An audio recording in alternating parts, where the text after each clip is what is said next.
bukan hanya sekedar rumah bagi masyarakat adat. Tanah mereka adalah mama. Ia menjadi sumber penghidupan. Tapi kepentingan korporasi menggerogoti eksistensi masyarakat adat.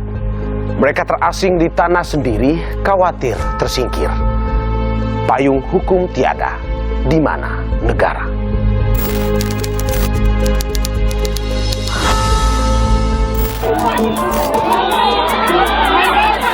Siang itu, Tanah Toba berkecamuk karena masyarakat adat Natumingka tiada kuasa menahan kesal dan murka yang bercampur aduk. Sebab tanah adat Natumingka yang berada di Kecamatan Borbor, Kabupaten Toba diusik sekelompok orang asing. Bentrok tiada terelakkan lagi. Masyarakat Natumingka menghadang sekira 400 orang pekerja, termasuk security PT Toba Pulp Lestari. 12 masyarakat adat Natumingka terluka. Salah satunya Tio Minar Simanjuntak. Dia masih ingat betul baku hantam itu terjadi. Hujan batu dan runcingnya kayu terekam jelas dalam memori nenek 62 tahun ini. Tio Minar yang ketakutan tiada luput dari seliweran bongkah batu yang pas mengenai punggungnya. Waktu saya mau balik ke sana, terus dilemparlah punggung saya ini pakai batu yang besar. Makanya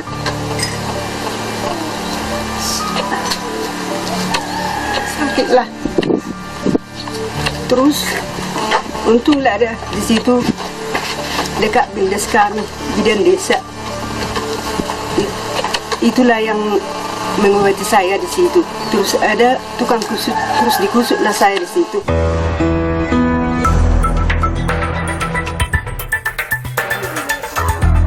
Tio Minar kecewa sebab aparat yang berjaga nihil yang meleraikan. Polisi itu enggak dibantu kami, gitulah. Orang itulah dibantu. Caranya membantu orang itu dibiarkan mereka. Mengapa kami enggak dilarang? Dibiarkanlah mereka menyerang kami. Semua masyarakat adat Natumingka cuma ingin tanah adatnya tetap lestari.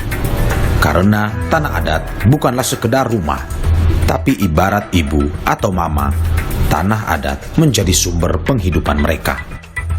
Sebelum masuk TPL, masyarakat makmurnya bahagia, aman pada waktu itu. Tapi sesudah masuk TPL, banyak merusak lingkungan dan juga termasuk kemiskinan banyak di masyarakat. Sekira 1.600 hektar hutan dan alam di tanah yang mereka huni rusak. Area masyarakat Natumingka berladang, berganti. Yang tadinya mereka tanami jagung serta kopi, kini menjadi deretan eukaliptus, bahan dasar bubur kertas atau pulp kelolaan PT Toba Pulp Lestari. Luas areal tanah adat Natumingka 2.406 dan yang diserobot oleh TPL 640 hektar, yang masuk ke sesi 960 hektar. Masyarakat adat Natumingka geram karena operasional PT Toba Pulp Lestari menggerogoti area yang sudah mereka huni sejak tahun 1700-an. Ketika tim Berkas Kompas mendatangi tanah adat Natumingka, jalanan rusak, lahan di sana dibabat nyaris botak. Plang perusahaan mendeskripsikan tanah adat Natumingka masuk dalam HTI, Hutan Tanaman Industri. PT Toba Pulp Lestari berkilah sudah memiliki izin resmi, sehingga penanaman eukaliptus tak menyalahi regulasi. Melalui sambungan telepon kami mencoba mengonfirmasi. Semua lahan yang dioperasionalkan DPR itu adalah milik pemerintah. Jadi HTI itu, semua HTI yang dioperasionalkan yang dikerjakan DPR itu adalah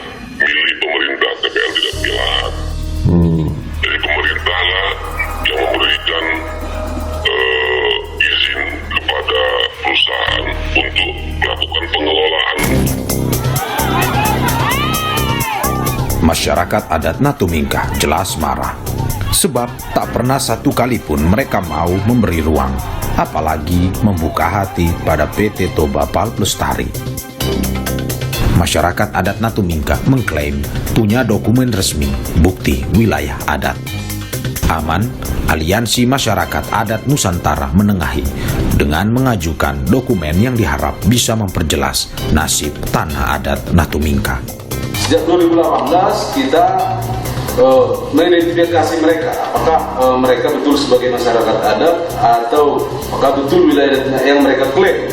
Kemudian kita lakukan pemetaan wilayah adat secara partisipatif, melibatkan tetangga-tetangga kampung, dan kita mendapatkan luas wilayah adat secara keseluruhan. Respon dari KLHK ketika itu memerintahkan bupati untuk segera mengeluarkan SK bupati yang menetapkan mereka sebagai masyarakat adat dan menetapkan wilayah mereka. Sampai sekarang pemerintah Kabupaten Toba tidak melaksanakan itu. Pasca bentrok setahun lalu, persoalan dua kubu ini masih panas. Lokasi yang diklaim oleh masyarakat adat Natumingka itu merupakan tanah milik negara yang sudah diberikan izin konsesinya kepada PT TPR. Hasil diskusi kita juga dengan Komnas HAM itu ternyata kita juga sepakat bahwa itu tuh tidak mengarah kepada lokasi tanah adat. Daya dan upaya dilakukan masyarakat adat Natumingka untuk kembali memiliki tanah adatnya. Salah satunya dengan mencoba menarik perhatian negara. 11 orang yang tergabung dalam tim 11 Ajak Tutup TPL berjalan kaki sepanjang 1.700 km dari kota Balige, Sumatera Utara menuju ibu kota. Melapor pada Korps Bayangkara pun juga sudah dilakukan, namun nol hasil jua. Harapan kami ke pemerintah untuk segera mengakui keberadaan masyarakat adat dan wilayah adat Natumingka. Masyarakat Natumingka ingin PT Toba Pal Pelestari angkat kaki dan tak mengeksploitasi tanah adat Natumingka lagi. Konflik masyarakat adat Natumingka jadi satu sampel masyarakat adat ibarat tamu di ulayat sendiri. Potret lain masyarakat adat yang semakin tersisi menimpa masyarakat adat Sangihe di ujung pulau Sulawesi. Sangihe, zamrud kecil yang terancam tambang emas.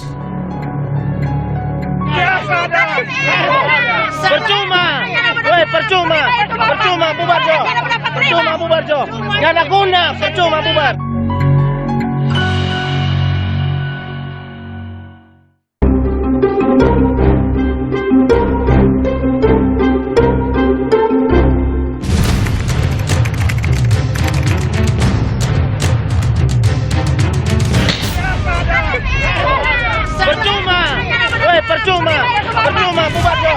Percuma bubar Jo, nggak ada guna, percuma bubar. Baru orang ada kata masalah, Bapak ampas hari orangnya tidak ada air, Bapak menderita orang di sana. Orang miskin tidak dibela.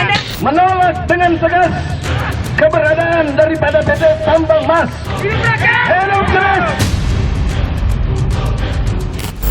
Jangan orang iko ini harus. Iya, betul. Nggak boleh, betul. Teriakan itu menggema dari Pulau Sangihe di ujung utara Pulau Sulawesi. Berbatasan dengan Filipina, Sangihe punya luas 737 km persegi.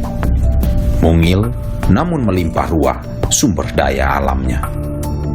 Zamrud kecil ini terancam tambang emas. Masyarakat adat Sangihe mengklaim tanah adatnya rusak akibat eksploitasi tambang.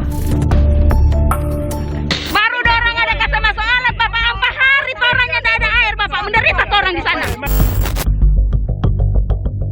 Namun, PT Tambang Mas Sangihe mengusik rasa damai masyarakat Sangihe, termasuk Agustinus Mananohas. Tokoh adat Sangihe ini siap korbankan jiwa raga. Yang penting, tanah adat yang telah ada sejak zaman leluhurnya terus lestari. Agustinus tidak pernah absen mendemo PT TMS. Meski tak muda lagi, bapak 7 anak ini berani menghadang alat berat milik PT TMS yang diturunkan dari kapal di pelabuhan. bahwa Kira ini orang hukum ini cacat pemberlakuannya. Sudah ada peraturan, pulau di bawah 2000 km tidak bisa ditambang. Kenapa pemerintah mengeluarkan izin? Percaya saya, terhadap kebijakan pemerintah, tuh mulai hilang, Pak. Kakek 76 tahun ini tak ingin tanah adatnya rusak dan perlahan lenyap. Ia mengklaim memiliki sertifikat resmi atas tanah adat di Sangihe. Ia berjanji tak bakal mundur satu jengkal pun untuk mempertahankan tanah leluhurnya. Warisan yang utuh bagi anak dan cucunya kelak. Saling klaim kepemilikan lahan seperti tak berkesudahan. Sejak 1997, PT Tambang Mas Sangihe menyebut sudah mengantongi izin operasi dari Kementerian Energi dan Sumber Daya Mineral. Dokumen lain pun dimiliki, termasuk studi kelayakan dan izin operasi produksi. Perusahaan yang 70% sahamnya milik Kanada ini punya kontrak karya selama 33 tahun. 42.000 hektar atau setengah Pulau Sangihe menjadi wilayah eksplorasi. Tetapi per Mei 2021 baru sekira 65 hektar yang tergarap.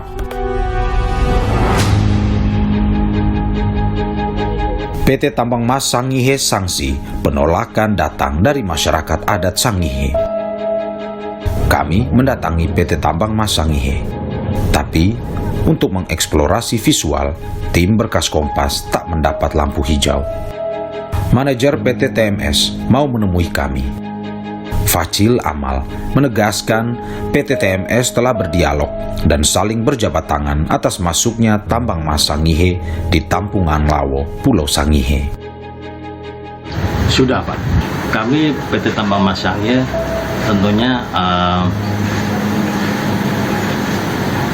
jalur pembinaannya dari Kementerian Energi dan Sumber Daya Mineral. Jadi apa yang menjadi persyaratan buat kami untuk berkegiatan, baik dokumen maupun kewajiban-kewajiban lainnya, kami penuhi. Chef Sangihe Island menolak PT TMS sebab eksplorasi tambang merusak lingkungan Sangihe. Laut, tanah, air bersih, flora dan fauna di Gunung Sahendrumang bakal terdampak. Apabila negara tidak menyetop eksplorasi tambang, masyarakat adat Sangihe niscaya akan terdampak bencana permanen. Chef Sangihe Island menilai izin operasi PT TMS cacat hukum. Dasar dari izin usaha produksi itu dari izin lingkungan yang juga telah kami gugat, masyarakat gugat di PT UN Manado di provinsi sana, bahwa izin usaha produksi dicabut, ya, dinyatakan tidak sah, dan itu PT TMS segera menghentikan operasinya. Chef Sangihe Island tak menampik ada warga yang menambang emas sejak tahun 80-an.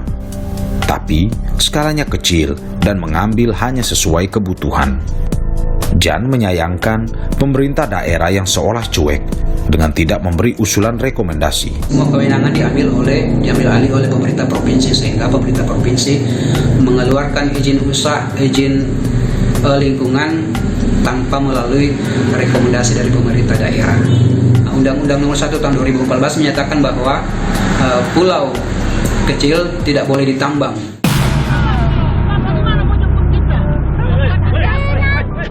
Tumpang tindih perizinan konsesi di Ulayat Adat Sangihe melahirkan ragam polemik. Kami menanyakan soal seteru masyarakat adat versus PT TMS pada Rini Tamuntuan.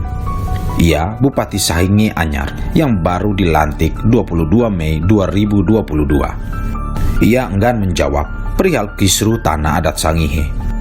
Rini Tamuntuan mengaku tidak berdialog dengan bupati sebelumnya, Jabes Gagana, Iqbal Barapanas, sengketa tambang emas Sangihe.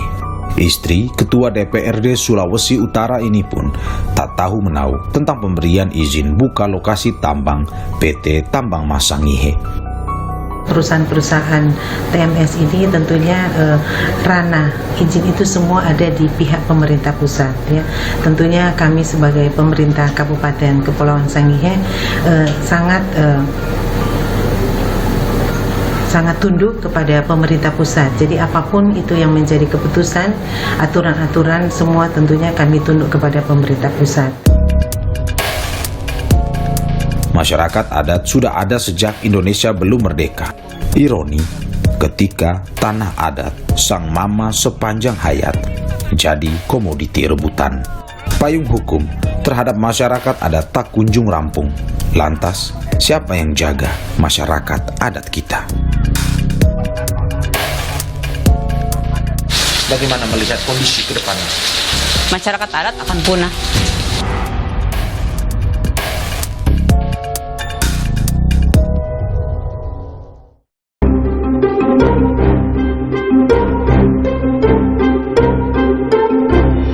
Kenapa Pak ini paksa-paksa begini Pak? Apa masalahnya?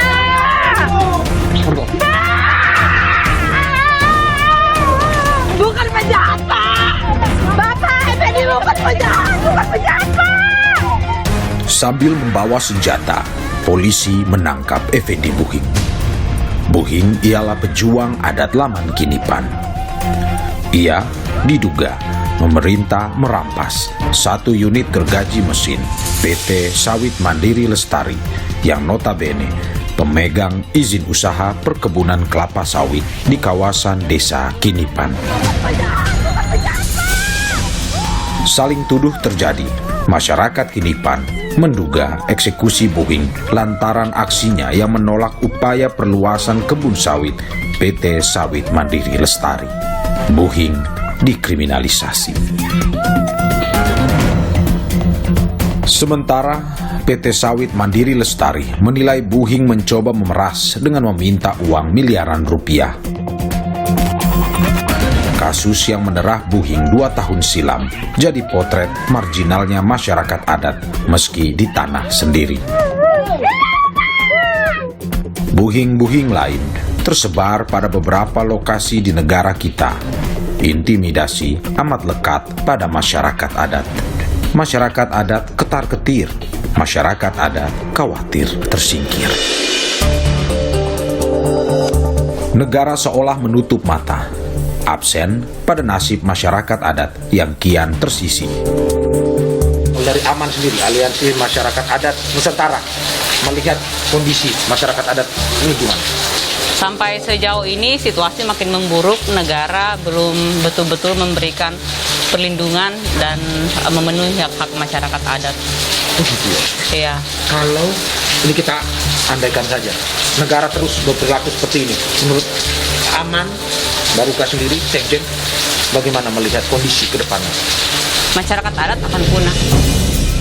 Kriminalisasi membayangi kala masyarakat adat gigih mempertahankan ulayat. Ketika masyarakat adat mempertahankan wilayah adatnya, maka secara otomatis undang-undang dan aturan yang tidak berpihak ini itu digunakan untuk melawan masyarakat adat. Itulah kenapa kami menyebutnya kriminalisasi, dan itu memang tindakan yang disengaja. Negara tahu kalau legalitas jadi ihwal, tak kunjung tuntasnya persoalan masyarakat adat. Pertanyaannya, apa mungkin problem yang mendera masyarakat adat punya solusi jika negara lembek dan cuek? Ini proses yang menurut kami ini masih terus harus kita perjuangkan. Ini tentu tidak lagi semata-mata menjadi tugas pemerintah, tetapi DPR kan mewakili banyak partai, mewakili banyak konstituen mereka masing-masing. Nah, ini yang harus dikawal. Saya kira proses ini supaya perlindungannya lebih holistik, itu yang harus dilakukan. Sinergi sepatutnya jadi kata kunci supaya problematika ini punya solusi. Total produk hukum terkait masyarakat adat berjumlah 158, antara lain mulai dari perda provinsi hingga surat keputusan bupati. Tapi jelas tak menjangkau semua. Sejak Indonesia merdeka, artinya lebih dari 7 dekade, masyarakat adat menanti payung hukum yang menaungi mereka. RUU Masyarakat Adat Mandek menggantung tak kunjung rampung. Alot di rentang 2009 hingga 2014, RUU Masyarakat Adat masuk pembahasan badan legislasi di 2018, namun menggantung di awal tahun berikutnya. Sepanjang 2019 hingga 2020, ketuk palu RUU Masyarakat Adat kembali menjauh. Di 2021 hingga 2022, angin segar semilir hadir, bak pelepas dahaga karena masuk prolegnas. Undang-undang ini diharap menjadi payung hukum bagi 70 juta jiwa masyarakat adat di Indonesia. RUU Masyarakat Adat yang sudah lama diajukan 12 tahun nggak maju-maju. Tapi Undang-Undang KPK hanya 12 hari selesai. Undang-Undang Omnibus hanya 10 bulan selesai. Tapi undang-undang yang merupakan mandat konstitusi sudah 10 tahun lebih nggak selesai. Itu pertanyaan dari kita. Sebelum Jokowi memenuhi janjinya mengesahkan RUU Masyarakat Adat, belum terlihat bagaimana komitmen dia memenuhi hak masyarakat adat. Produk hukum yang dihasilkan diharap bisa melegitimasikan status hukum masyarakat adat dan membuatnya terus lestari di bumi pertiwi. Masyarakat adat bagian dari NKRI, maka patutlah negara merangkul dan menjaga. Hukum itu menjamin pemilik yang sesungguhnya. Mereka lah entitas sesungguhnya. Tanpa ada sertifikat hukum ada atau gimana? Seharusnya negara memberikan itu pada mereka. Tanpa ataupun dengan, harusnya mereka nggak diganggu, dilindungi sepenuhnya. Nah justru ketika datang kemudian izin, itu pelanggarannya 2 kali. Jadi sudah dijatuhkan masyarakat, ditimpai dengan tangga, direbut lahannya, itu 2 kali pelanggaran itu. Ketika masyarakat melawan, ditangkap juga 3 kali tuh. Mereka jadi korban gitu.